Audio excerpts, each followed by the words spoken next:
ആരാധനയിൻ നായകനെ അങ്ങേ ഞാൻ ആരാധിക്കും.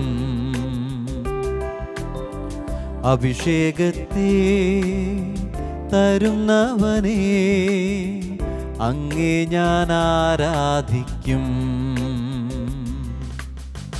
ആരാധനയിൻ നായകനെ അങ്ങേ ഞാൻ ആരാധിക്കും. അഭിഷേകത്തെ തരുന്നവനെ അങ്ങേ ഞാൻ ആരാധിക്കും. ഹല്ലേലൂയാ ഹല്ലേലൂയാ ഹല്ലേലൂയാ ആമേൻ. ഹല്ലേലൂയാ ഹല്ലേലൂയാ ഹല്ലേലൂയാ ആമേൻ. അങ്ങേ ഞാൻ ആരാധിക്കും എന്നേശുവേ, അങ്ങേ ഞാൻ ആരാധിക്കും. അങ്ങേ ഞാൻ ആരാധിക്കും എന്നേശുവേ, അങ്ങേ ഞാൻ ആരാധിക്കും. നിത്യസ്തുതിക്ക് യോഗ്യമായ പരിശുദ്ധ പരമദിവ്യകാരുണ്യത്തിന് എന്നേരവും ആരാധനയും സ്തുതിയും പുകഴ്ചയും ഉണ്ടായിരിക്കട്ടെ. അനശ്വരമായ സമാധാനം തരുന്ന പരിശുദ്ധ പരമദിവ്യകാരുണ്യത്തിന് എന്നേരവും ആരാധനയും സ്തുതിയും പുകഴ്ചയും ഉണ്ടായിരിക്കട്ടെ. ഒരിക്കലും നശിക്കാത്ത സന്തോഷത്തിൻ്റെ ഉറവിടമായ പരിശുദ്ധ പരമദിവ്യകാരുണ്യത്തിന് എന്നേരവും ആരാധനയും സ്തുതിയും പുകഴ്ചയും ഉണ്ടായിരിക്കട്ടെ. പ്രിയപ്പെട്ട സഹോദരങ്ങളെ, ദിവ്യകാരുണ്യേശോയുടെ തിരുസന്നിധിയിലേക്ക് നമ്മളെ പൂർണ്ണമായി സമർപ്പിക്കാം. ലോകത്തിൻ്റെ വിവിധ ഭാഗങ്ങളിലിരുന്ന് ഈ ശുശ്രൂഷയിൽ പങ്കുചേരുന്ന എല്ലാ പ്രിയപ്പെട്ടവർക്കും വേണ്ടി നമുക്ക് നിമിഷം പ്രാർത്ഥിക്കാം. വ്യത്യസ്തങ്ങളായ നമ്മുടെ ഓരോ നിയോഗങ്ങളെയും ദിവ്യകാരുണ്യേശോയുടെ കരങ്ങളിലേക്ക് നമുക്ക് സമർപ്പിക്കാം. നമ്മളോട് പ്രാർത്ഥിക്കാൻ ആവശ്യപ്പെട്ടിട്ടുള്ള പ്രിയപ്പെട്ടവർ, നമ്മൾ പ്രാർത്ഥിക്കാൻ കടപ്പെട്ടിരിക്കുന്നവർ എല്ലാവരെയും കർത്താവിൻ്റെ കരങ്ങളിലേക്ക് വിശ്വാസത്തോടെ ഈ നിമിഷം നമുക്ക് സമർപ്പിച്ചുകൊണ്ട് നമ്മളായിരിക്കുന്ന ഇടങ്ങളിൽ നിന്ന് വിശ്വാസത്തിൻ്റെ വലിയൊരു കൂട്ടായ്മയിൽ ഈ സമയം ഈ ശുശ്രൂഷയിൽ പങ്കുചേരുന്ന ലോകത്തിൻ്റെ വിവിധ ഭാഗങ്ങളിലുള്ള എല്ലാ ദൈവമക്കളോടും ചേർന്ന് കരങ്ങൾ ഉയർത്തി വലിയ വിശ്വാസത്തോടെ നമുക്കൊന്ന് കർത്താവിനെ സ്തുതിച്ച് മഹത്വപ്പെടുത്താം. ദിവ്യകാരുണ്യം എന്ന മഹാത്ഭുതത്തിലൂടെ ലോകാവസാനത്തോളം നമ്മളോടുകൂടെ വസിക്കാൻ തിരുമനസ്സാവുന്ന അനന്തമായ ദൈവകാരുണ്യത്തെ ഓർത്ത് ആ ദൈവത്തിൻ്റെ കരുണ നമ്മുടെ ഓരോരുത്തരുടെ ഹൃദയങ്ങളിലേക്ക്, എല്ലാ ഭവനങ്ങളിലേക്ക്, ലോകം മുഴുവനിലേക്കും ദൈവകരുണ നിറയാൻ ആഗ്രഹിച്ചുകൊണ്ട് കർത്താവേ, ഈ കാലത്തോട് ഞങ്ങളോട്, ഞങ്ങളുടെ അവിശ്വസ്തതകളോട്, വിശ്വാസക്കുറവുകളോട്, എതിർസാക്ഷ്യങ്ങളുടെ മേൽ അങ്ങയുടെ കരുണ വർഷിക്കണമേ എന്ന് പ്രാർത്ഥിച്ചുകൊണ്ട് നമുക്കൊന്ന് ചേർന്ന് കർത്താവിനെ സ്തുതിക്കാം. ഹല്ലേലൂയ. യേശുവേ ആരാധന മഹത്വപ്പെടുത്തുന്നു, യേശുവേ മഹത്വപ്പെടുത്തുന്നു, ആരാധിക്കുന്നു. ഓ ദിവ്യകാരുണ്യമേ, പിതാവായ ദൈവത്തിന്റെ കരുണയുടെ മുഖമായി അങ്ങേ ഞങ്ങൾ ആരാധിക്കുന്നു. യേശുവെ മഹത്വപ്പെടുത്തുന്നു. അങ്ങയിലൂടെയാണല്ലോ ദൈവത്തിന്റെ കരുണ പൂർണ്ണമായി ഞങ്ങൾക്ക് വെളിപ്പെട്ടതും ആ കരുണ ഞങ്ങൾ സ്വീകരിക്കുന്നതും. ഓ ദിവ്യകാരുണ്യമേ ആരാധിക്കുന്നു. അബ്ബാ പിതാവെ മഹത്വപ്പെടുത്തുന്നു. പരിശുദ്ധാത്മാവെ നന്ദി പറഞ്ഞ് മഹത്വപ്പെടുത്തുന്നു. ഹല്ലേലൂയ ഹല്ലേലൂയ. യേശുവേ ആരാധന. ഹല്ലേലൂയ ഹല്ലേലൂയ ഹല്ലേലൂയ. ഈ തിരുവോസ്തിയിൽ നാഥാ നിന്നെ ഞങ്ങൾ കാണുന്നു. ദൈവപിതാവിന്റെ കരുണയുടെ മുഖമായി അങ്ങേ ഈ തൂവള്ള ഓസ്തിയിൽ കണ്ട് ഞങ്ങൾ ആരാധിക്കുന്നു. പിതാവും പുത്രനും പരിശുദ്ധാത്മാവുമാകുന്ന ത്രിയേക ദൈവമേ, ചേർന്ന് മഹത്വപ്പെടുത്തി ആരാധിച്ച് ഞങ്ങൾ പാടാം. നമുക്ക് കർത്താവിനെ ആരാധിച്ച് ചേർന്ന് പാടാം. തിരുവോസ്തിയിൽ നിന്നെ കാണുന്നു, നിനക്കാരാധന. ചേർന്ന് പാടാം. എൻ്റെ സ്നേഹം നൽകിയിടും നാഥാ, ഞാൻ നിനക്കാരാധന. കരങ്ങൾ ഉയർത്തി. തിരുവോസ്തിയിൽ നിന്നെ കാണുന്നു, നിനക്കാരാധന.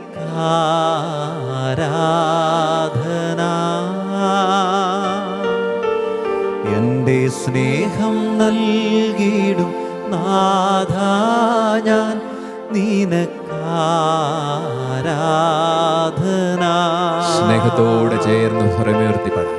ആരാധന ആരാധന ആരാധന യേശുനാഥ. ആമേൻ. ചേർന്ന് പാടട്ടെ, എല്ലാവരും ചേർന്ന്. ആരാധന ആരാധന ആരാധന യേശുനാഥ. സ്നേഹത്തോടെ ദിവ്യകാരുണ്യത്തെ നോക്കിക്കൊണ്ട് ആരാധന ആരാധന ആരാധന യേശുനാഥ. വലിയ വിശ്വാസത്തോടെ ഒരിക്കൽ കൂടി ചേർന്ന് പാടാം. ആരാധന ആരാധന ആരാധന യേശുനാഥ. ആരാധന ആരാധന ആരാധന. ഹല്ലേലൂയ. ആരാധന യേശുനാഥ. കരുണയോർത്ത് നന്ദി പറഞ്ഞ് മഹത്വപ്പെടുത്തുന്നു. ഹല്ലേലൂയ ഹല്ലേലൂയ ഹല്ലേലൂയ. യേശുവേ ആരാധന. ഹല്ലേലൂയ ഹല്ലേലൂയ. വിശുദ്ധ ലൂക്കായുടെ സുവിശേഷം 6-ാം അധ്യായം 38-ാമത്തെ തിരുവചനം. നിങ്ങളുടെ പിതാവ് കരുണയുള്ളവനായിരിക്കുന്നത് പോലെ നിങ്ങളും കരുണയുള്ളവരായിരിക്കുവിൻ. പ്രിയപ്പെട്ട സഹോദരങ്ങളെ, നമ്മൾ വിശ്വസിക്കുന്ന, നമ്മൾ വിളിച്ചപേക്ഷിക്കുന്ന ഈ ദൈവത്തിൻ്റെ സ്വഭാവം എന്തായിരിക്കും? പലപ്പോഴും പഴയ നിയമത്തിലെ ദൈവത്തെക്കുറിച്ച് പലരും പറയുന്നതും വ്യാഖ്യാനിക്കുന്നതുമൊക്കെ വളരെ കർക്കശനും കുറ്റങ്ങൾക്ക് ശിക്ഷ വിധിക്കുന്നവനും അസഹിഷ്ണുവായിട്ടുള്ള ഒരു ദൈവമായിട്ടാണ്. അതുകൊണ്ട് തന്നെ ഈ ദൈവത്തെക്കുറിച്ച് മനുഷ്യ മനസ്സിൽ നൂറ്റാണ്ടുകൾ കൊണ്ട് സ്നേഹത്തെയും ശരണത്തെയും കാൾ ഭയവും ഭീതിയും രൂപപ്പെട്ടു വരികയാണ്. അപ്പോഴാണ് യേശുവിലൂടെ ദൈവം മനുഷ്യൻ്റെ മുമ്പിൽ തൻ്റെ സ്വഭാവം എന്താണെന്ന് വെളിപ്പെടുത്തി കൊടുക്കുന്നത്. യഥാർത്ഥത്തിൽ ദൈവത്തിൻ്റെ സ്വഭാവം എന്താണെന്ന് ഇസ്രായേൽ ജനത്തിന് പരിചയപ്പെടുത്തി കൊടുത്തിക്കൊണ്ട് പുറപ്പാടിൻ്റെ പുസ്തകം 34-ാം അധ്യായത്തിൽ മോശയുടെ മുമ്പിൽ ദൈവം സ്വയം ഒരു വെളിപ്പെടുത്തൽ നടത്തുന്നുണ്ട്. പുറപ്പാട് 34:6 ദൈവം തന്നെക്കുറിച്ച് ഇങ്ങനെയാണ് പറയുന്നത്. മറ്റാരും പറഞ്ഞതല്ല, പ്രവാചകന്മാർ പറഞ്ഞതല്ല, ദീർഘദർശികൾ പറഞ്ഞതല്ല. ദൈവം മോശയുടെ മുമ്പിൽ സ്വയം പരിചയപ്പെടുത്തിക്കൊണ്ട് ഇങ്ങനെ കടന്നു പോവുകയാണ്. അവിടുന്ന് പറയുന്നു, സ്വയം പരിചയപ്പെടുത്തിക്കൊണ്ട് പറയുന്നു, കർത്താവ് കരുണാമയനും കൃപാനിധിയുമായ ദൈവം. ദൈവം സ്വയം തന്നെ വിശേഷിപ്പിച്ച ആദ്യ വാക്കാണ് കർത്താവ് കരുണാമയനായ ഒരു ദൈവമാണ്. അവിടുന്ന് കരുണാമയനാണ്. കരുണയിൽ സമ്പന്നനായ ഒരു ദൈവത്തെയാണ് പ്രിയപ്പെട്ട ദൈവമക്കളെ നമ്മൾ വിശ്വസിക്കുന്നതും വിളിച്ചപേക്ഷിക്കുന്നതും. ഹല്ലേലൂയ. കരുണയിൽ സമ്പന്നനായ ഒരു ദൈവത്തെയാണ് നമ്മൾ വിളിച്ചപേക്ഷിക്കുന്നത്. എന്താണ് ഈ ദൈവത്തിൻ്റെ കരുണയെന്ന് പറയുന്നത്? പലപ്പോഴും കർത്താവിൻ്റെ വാഗ്ദാനമുണ്ട്, നിങ്ങളുടെ സ്വർഗസ്ഥനായ പിതാവ് കരുണയുള്ളവനായിരിക്കുന്ന പോലെ നിങ്ങളും കരുണയുള്ളവരായിരിക്കുവിൻ. ഈ വചനം വായിക്കുമ്പോൾ നമ്മുടെ മനസ്സിലേക്ക് വരുന്ന കാരുണ്യത്തിൻ്റെ രൂപങ്ങൾ എന്തൊക്കെയാണ്? സാധാരണ വിശ്വാസികൾ ചെയ്യുന്ന കരുണയെന്ന് പറയുന്നത്, യേശുവിൽ വിശ്വസിക്കുന്നവർ ചെയ്യുന്ന കരുണയെന്ന് പറയുന്നത് പാവപ്പെട്ടവർക്ക് സഹായം ചെയ്യുന്നത്, രോഗികളെ ചികിത്സിക്കാൻ സഹായിക്കുന്നത്, പാവപ്പെട്ട കുഞ്ഞുങ്ങളെ പഠിക്കാൻ സഹായിക്കുന്നത്, ഇതൊക്കെയാണ് ഇന്ന് ഒരു ക്രിസ്ത്യാനി കരുണ എന്ന് ധരിച്ചു വശായിരിക്കുന്നത്. ഇതെങ്ങനെയാണ് കരുണയായിട്ട് മാറുന്നത്? എന്താണ് ദൈവത്തിൻ്റെ കരുണയെന്ന് വിശുദ്ധ ഗ്രന്ഥത്തിൽ വെളിപ്പെട്ട ദൈവകരുണയുടെ ആഴവും അർത്ഥവും മനസ്സിലാക്കുമ്പോഴാണ് നമ്മൾ ഇനിയും ദൈവത്തിൻ്റെ കരുണ സ്വീകരിക്കുന്നതിനും അത് കൊടുക്കുന്നതിലേക്കും എത്ര വളരേണ്ടിയിരിക്കുന്നു എന്ന് മനസ്സിലാവുന്നത്. വിശുദ്ധ ബൈബിളിൽ മനോഹരമായ ചില മുഹൂർത്തങ്ങൾ ദൈവകരുണ ഇറങ്ങി വന്നതിൻ്റെ ആവിഷ്കാരങ്ങളുണ്ട്. അതിലാദ്യത്തേത് പറയുന്നത് ഉൽപ്പത്തിയുടെ പുസ്തകം 3-ാം അധ്യായം 21-ാമത്തെ വാക്യത്തിലാണ്. ആദ്യ പാപത്തിനു ശേഷം പറുദീസിയുടെ വെളിയിൽ നഗ്നതയും ലജ്ജയും കൊണ്ട് മൂടപ്പെട്ടവരായിട്ട് ആദി മനുഷ്യർ നിൽക്കുന്നുണ്ട്. തങ്ങളെ ഭരിച്ച പാപത്തിൻ്റെ പരിണിത ഫലമായ നഗ്നതയ്ക്കും ലജ്ജയ്ക്കും അവർ കണ്ടെത്തിയ പരിഹാരം അത്തിയിലകൾ കൊണ്ടൊരു അരക്കച്ച ഉണ്ടാക്കുക എന്നതാണ്. മനുഷ്യന്റെ പരിഹാരമാർഗങ്ങൾക്കൊന്നും അവൻ്റെ നഗ്നതകളെയോ അവൻ്റെ ലജ്ജയോ മറയ്ക്കാൻ പറ്റില്ലെന്ന് മനസ്സിലാക്കിയ ദൈവം എന്തു ചെയ്യുന്നു? താൻ കൊടുത്ത, താൻ പുതപ്പിച്ച ഒരു നഗ്നതയ്ക്കും കീഴടക്കാൻ പറ്റാത്ത കൃപയുടെ വസ്ത്രം നശിപ്പിച്ച സ്വന്തം മാർഗത്തിലൂടെ നഗ്നതകളെ മറയ്ക്കാമെന്ന് വ്യാമോഹിച്ച് നിൽക്കുന്ന ആദി മനുഷ്യനെ ഉപേക്ഷിക്കാതെ, ഉൽപ്പത്തി 3:21 പറയുന്നു, ദൈവമായ കർത്താവ് തോലുകൊണ്ടൊരു ഉടയാട ഉണ്ടാക്കി ആദത്തെയും അവൻ്റെ ഭാര്യയെയും ധരിപ്പിച്ചു. പ്രിയപ്പെട്ട സഹോദരങ്ങളെ, ചരിത്രത്തിലേക്ക് പ്രത്യക്ഷപ്പെട്ട, ഇടപെട്ട, ആവിഷ്കരിക്കപ്പെട്ട ദൈവകരുണയുടെ ആദ്യ മുഹൂർത്തമാണിത്. മനുഷ്യൻ ഈ രണ്ടാമത്തെ ദൈവത്തിൻ്റെ ഉടുപ്പിക്കലിന് ഒരിക്കലും അർഹതയുള്ളവനല്ല. ദൈവം മനുഷ്യനെ ധരിപ്പിച്ച കൃപയുടെ ഒരു ആദി വസ്ത്രമുണ്ടായിരുന്നു. ഒരു നഗ്നതയ്ക്കോ ലജ്ജയ്ക്കോ നാണക്കേടുകൾക്കോ കീഴടക്കാനാവാത്ത കൃപയുടെ അനശ്വര വസ്ത്രത്തെയാണ് പറുദീസയിൽ മനുഷ്യൻ തൻ്റെ അനുസരണക്കേടുകൊണ്ട് ഊരിയെറിഞ്ഞ് നഗ്നനായി നിൽക്കുന്നത്. അങ്ങനെ അനുസരണക്കേടിലൂടെ നഗ്നതയ്ക്കും ലജ്ജയ്ക്കും വശംവദനായി നിന്ന മനുഷ്യന്റെ അടുത്തേക്കാണ് ഒരമ്മയെപ്പോലെ ദൈവം കടന്നു വരുന്നത്. നോക്കൂ, ഒരു കുഞ്ഞിനെ അമ്മ എങ്ങനെയാണ് എത്ര വാത്സല്യത്തോടെയാണ് ഉടുപ്പിക്കുന്നത്. നമ്മുടെ വീടുകളിൽ പരിചയമുള്ളൊരു കാഴ്ചയാണ് അമ്മ മക്കളെ വസ്ത്രം ഇടിപ്പിക്കുന്ന കാഴ്ച. പറുദീസയിലെ ദൈവത്തിന്, പഴയ നിയമത്തിലെ ദൈവത്തെ കർക്കശനെന്നും ക്രൂരനെന്നും ശിക്ഷ വിധിക്കുന്നവനെന്നും അസഹിഷ്ണുവെന്നും വ്യാഖ്യാനിച്ച് വികലമാക്കി കളഞ്ഞ ദൈവത്തിൻ്റെ യഥാർത്ഥ ചിത്രം എന്താണ്? ഒരമ്മയുടെ ആർദ്ര ഹൃദയത്തോടെ ആദി മനുഷ്യന്റെ അടുത്തേക്ക് ഉടയാടയുമായി ചെല്ലുന്ന ദൈവത്തിൻ്റെ ഹൃദയമാണ് കരുണയുടെ അടയാളമായിട്ട് ആദ്യം നമ്മൾ കാണുന്നത്. അതുകൊണ്ടാണ് കർത്താവ് സ്വയം വിശേഷിപ്പിക്കുന്നത്, ഞാൻ കരുണാമയനായൊരു ദൈവമാണ്. ദൈവകരുണ മനുഷ്യന്റെ ചരിത്രത്തിലേക്ക് പ്രത്യക്ഷപ്പെട്ട ആദ്യ മുഹൂർത്തം പറുദീസയിലെ ആദി മനുഷ്യനെ ദൈവം വീണ്ടും കരുണയോടെ ഉടുപ്പിക്കുന്ന മുഹൂർത്തമാണ്. മനുഷ്യൻ അർഹിക്കാഞ്ഞിട്ടും ഒരമ്മയുടെ ആർദ്ര ഹൃദയത്തോടെ ഒരു ഉടയാടയുമായി അവനെ തേടിപ്പോകുന്ന ഈ ദൈവമാണ് തന്നെക്കുറിച്ച് പറയുന്നത്, കർത്താവ് കരുണാമയനായ ദൈവമാണ്. ദൈവകരുണയുടെ രണ്ടാമത്തെ മനോഹരമായൊരു മുഹൂർത്തമാണ് ഉൽപ്പത്തി പുസ്തകം 4-ാമത്തെ അധ്യായത്തിൽ ഈ ഭൂമിയിലേക്ക് ആദ്യമായിട്ട് മനുഷ്യരക്തം വീഴ്ത്തിയ ആദ്യ കൊലപാതകയായ കായേന് ദൈവം ശിക്ഷ വിധിച്ചു, നിർമ്മലനായ ആബേലിന്റെ രക്തത്തിനുള്ള പരിഹാരം. അപ്പോൾ കായേൻ ഈ ശിക്ഷയേറ്റപ്പോൾ പറഞ്ഞു, ഇത് ദുർവഹമായിരിക്കുന്നു, ദുസ്സഹമായിരിക്കുന്നു, കാണുന്നവരൊക്കെ എന്നെ കൊല്ലാൻ അന്വേഷിക്കും. ദൈവകരുണയുടെ രണ്ടാമത്തെ മനോഹരമായ ആവിഷ്കാരം ഉൽപ്പത്തി പുസ്തകം 4-ാം അധ്യായത്തിൽ നമ്മൾ കാണും. ദൈവമായ കർത്താവ് കായേന്റെ വിലാപം കേട്ട് മനസ്സലിഞ്ഞ് അവൻ്റെ നെറ്റിയിൽ ഒരു അടയാളം ചാർത്തിയിട്ട് പറഞ്ഞു, നിന്നെ ആരും ഉപദ്രവിക്കാതിരിക്കാൻ ഈ അടയാളം മതി. വചനം എങ്ങനെയാണ് പറയുന്നത്? കായേനെ ആരും ഉപദ്രവിക്കാതിരിക്കാൻ ദൈവം അവൻ്റെ നെറ്റിയിൽ ഒരു അടയാളം ചാർത്തി.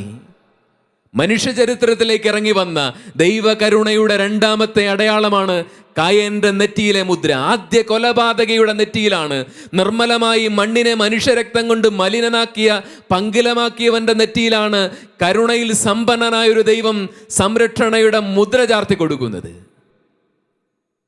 നമ്മൾ വിശ്വസിക്കുന്ന, വിളിച്ചപേക്ഷിക്കുന്ന ദൈവം ആരാണ്? അവിടുന്ന് കാരുണ്യവാനാണെന്ന് വചനം പറയും. എന്താണ് കരുണ എന്ന് പറയുന്നത്? സഹോദരന്റെ രക്തം വീഴ്ത്തി മണ്ണിനെ മലിനമാക്കിയിട്ട് ജീവിക്കാൻ അവകാശമില്ലാത്ത വിധം രക്തം ചിന്തിയവന്റെ നെറ്റിയിൽ പോലും അവനെ ആരും ഒരു പോറൽ പോലും ഏൽപ്പിക്കരുതെന്ന് കരുതി അവന്റെ നെറ്റിയിലും സംരക്ഷണയുടെ മുദ്ര ചാർത്തുന്നവനാണ് ദൈവം. ആ ദൈവത്തിൻ്റെ സ്വഭാവമാണ് കരുണയെന്ന് പറയുന്നത്. ഇനി കരുണയുടെ ചരിത്രത്തിൽ ആവിഷ്കരിക്കപ്പെട്ട ദൈവകരുണയുടെ ഏറ്റവും അവസാനത്തേതും പൂർണ്ണതയേറിയതുമായ അടയാളം ഏതാണ്? ആ അടയാളത്തിൻ്റെ മുൻപിലാണ് നമ്മളിപ്പോൾ ആയിരിക്കുന്നത്. ആ അടയാളത്തെയാണ് നമ്മൾ പരിശുദ്ധ പരമദിവ്യകാരുണ്യം എന്ന് വിളിക്കുന്നത്. സെഹിയോനൂട്ടിശാലയിൽ അന്ത്യാത്താഴത്തിൻ്റെ വേളയിൽ അവൻ അപ്പമെടുത്ത് മുറിച്ച് ശിഷ്യർക്ക് കൊടുത്തിട്ട് പറയും, ഇത് നിങ്ങൾക്ക് വേണ്ടി വിഭജിക്കപ്പെടുന്ന എൻ്റെ ശരീരമാണ്, ഇത് നിങ്ങൾക്ക് വേണ്ടി ചിന്തപ്പെടുന്ന രക്തമാണ്. ചരിത്രത്തിൽ ആ മുറിക്കപ്പെട്ട ശരീരത്തിനും ചിന്തപ്പെടുന്ന രക്തത്തിനും നമ്മൾ വിളിക്കുന്ന പേരാണ് പരിശുദ്ധ പരമദിവ്യകാരുണ്യം. എങ്ങനെയാണ് കുർബാന പരമദിവ്യകാരുണ്യമായിട്ട് മാറുന്നത്? ഒറ്റിക്കൊടുക്കാൻ അച്ചാരം മേടിച്ചു വന്നിരിക്കുന്നവൻ്റെ കയ്യിലേക്ക് എൻ്റെ ശരീരമാണെന്ന് പറഞ്ഞ് മുറിച്ചു കൊടുക്കുന്നവൻ്റെ മനോഭാവത്തിൻ്റെ പേരാണ് പരിശുദ്ധ പരമദിവ്യകാരുണ്യം. തള്ളിപ്പറയാനും ഓടിയൊളിക്കാനും ഏതാനും മണിക്കൂറുകൾക്കുള്ളിൽ മടിക്കാത്ത ശിഷ്യ സമൂഹത്തിലേക്ക് ഇത് നിങ്ങൾക്ക് വേണ്ടിയുള്ള ശരീരമാണെന്ന് പറഞ്ഞ ആത്മദാനത്തിൻ്റെ പേരാണ് പരിശുദ്ധ പരമദിവ്യകാരുണ്യം. അപ്പോൾ ദൈവത്തിൻ്റെ കരുണ എന്താണ്? അർഹിക്കാത്തവരുടെ മേൽ പെയ്തിറങ്ങുന്ന ഔദാര്യമാണ് കരുണ. അർഹിക്കാത്തവരുടെ മേൽ പെയ്തിറങ്ങുന്ന ഔദാര്യമാണ് കരുണ. കർത്താവ് പറയുന്നു ലൂക്ക 6:38, നിങ്ങളുടെ പിതാവ് കരുണയുള്ളവനായിരിക്കുന്ന പോലെ നിങ്ങളും കരുണയുള്ളവരായിരിക്കുവിൻ.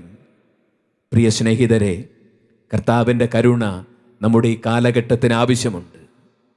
ദൈവത്തിൻ്റെ കരുണ നമ്മുടെ കുടുംബങ്ങൾക്ക് ആവശ്യമുണ്ട്, നമ്മുടെ വ്യക്തി ജീവിതങ്ങൾക്ക് ആവശ്യമുണ്ട്.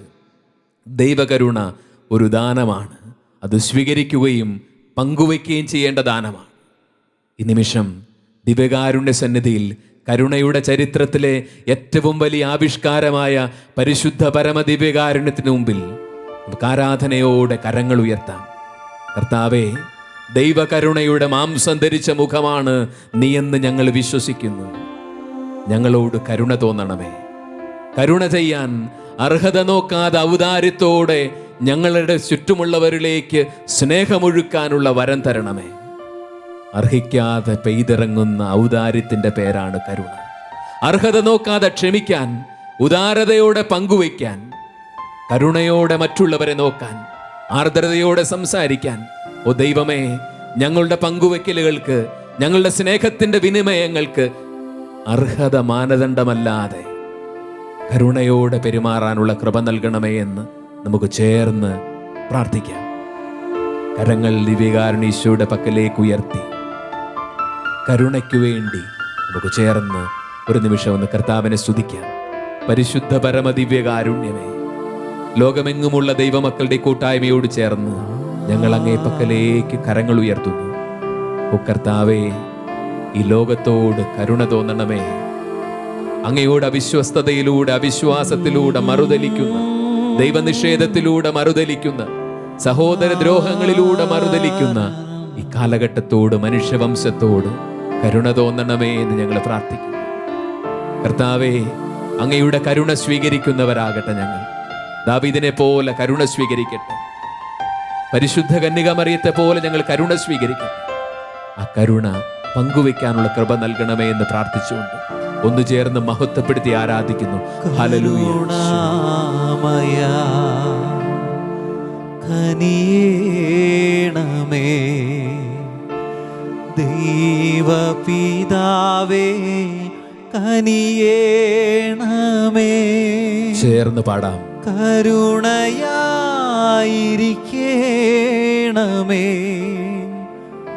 ഞങ്ങളിൽ, കരുണയായിരിക്കേണമേ.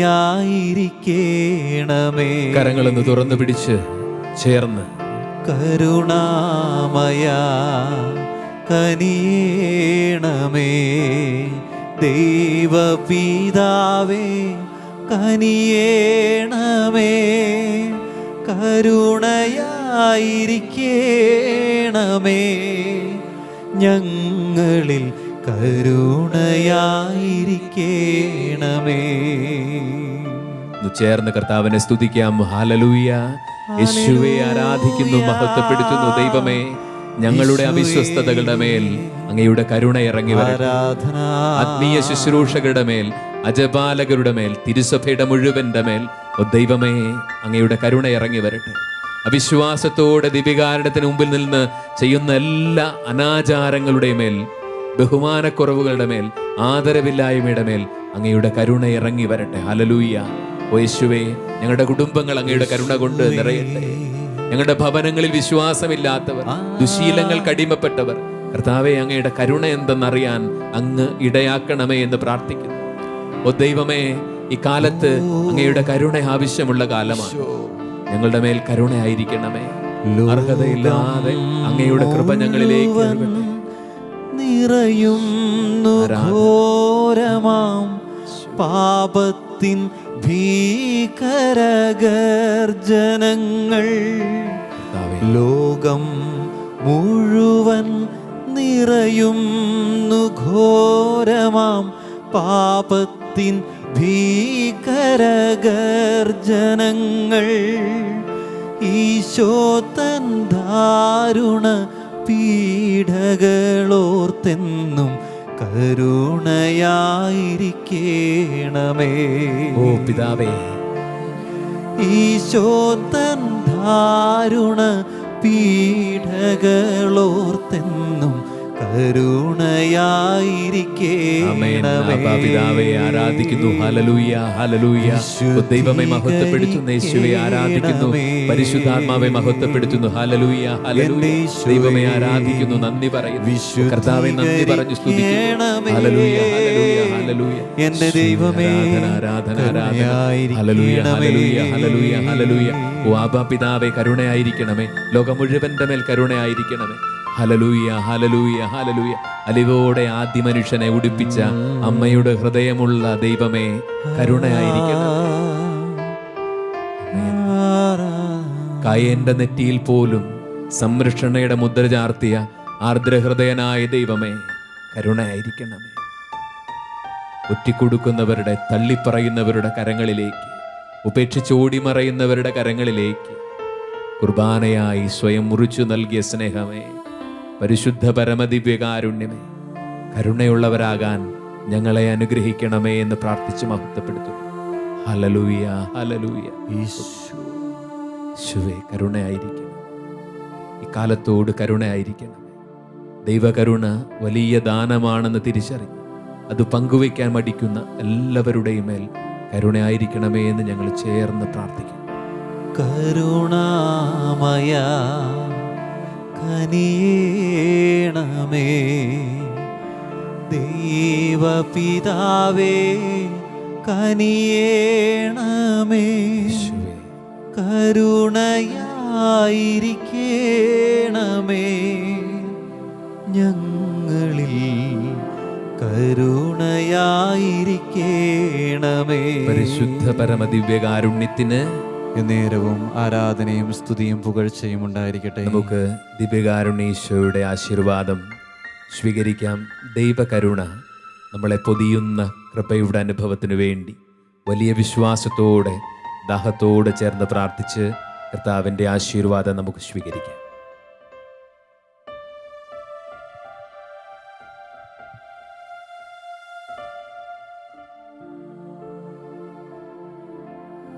പരിശുദ്ധ ശരീരത്താലും വിലയേറിയ രക്തത്താലും പാപത്തിൻ കറകളിൽ നിന്നും മർത്യനു നീ മോചനമേകി. സകലേശാ ദിവ്യകടാക്ഷം തൂകണമേ വത്സലസുതരിൽ, നിർമ്മലരായി ജീവിച്ചിടുവാൻ ചിന്തണമേ ദിവ്യവരങ്ങൾ. ഹല്ലേലൂയാ, ഹല്ലേലൂയാ, ഹല്ലേലൂയാ, ഹല്ലേലൂയാ, ഹല്ലേലൂയാ, ഹല്ലേലൂയാ, ഹല്ലേലൂയാ, ഹല്ലേലൂയാ.